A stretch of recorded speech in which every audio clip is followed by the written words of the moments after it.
Before NASA Administrator Jim Bridenstine made the official announcement that Marshall Space Flight Center in Huntsville would build the landers to put astronauts on the moon's surface in 2024, he visited Arab High School, and he was quite impressed. The students have been phenomenal.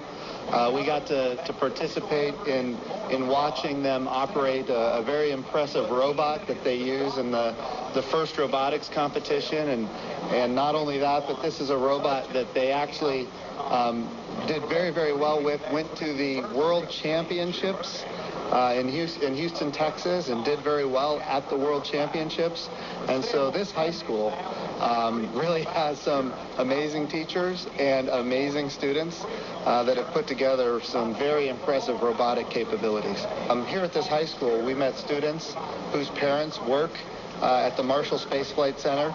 I've met teachers whose spouses work at the Marshall Space Flight Center. I've met a city councilor here that who is also an employee at the Marshall Space Flight Center. So the tie between this community and what happens with NASA at Marshall is important. And of course, because of that tradition and legacy, a lot of these young folks are already tuned in with what we're trying to achieve.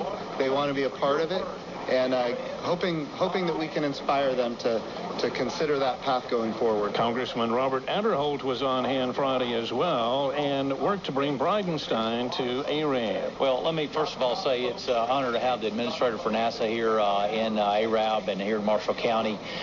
He is here today on official business over at the Marshall Space Flight Center, and so he called, said he's coming and working closely with NASA. We said, hey, we would like for you to come down here to Arab High School, meet some students, talk about some of the work that NASA's doing. And so we hope to show students that what goes on at NASA and the things they do on with these robotics and with these different programs they're doing with technology and STEM education that translate to the real life world as far as going to the moon and going to Mars. Congressman Robert Adderholt there. Bridenstine said there was a great relationship between North Alabama, the Marshall Space Flight Center, and NASA. Certainly, the Marshall Space Flight Center is a critical center for NASA, and the partnership with Huntsville is critically important as well.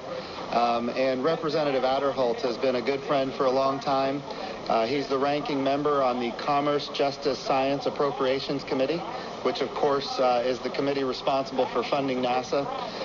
And so he has been really a champion for what we're doing for a long time. He's been a strong supporter of our budgets, and it's great to be here in Alabama, just reaching out to the community that supports us, and of course being here with the congressman who's been just a big champion for what we're trying to achieve. NASA Administrator Jim Bridenstine there, who visited Arab High School and the Marshall Space Flight Center on Friday. And our thanks to Carson Clark for getting those comments from both men for us here at AM 1380.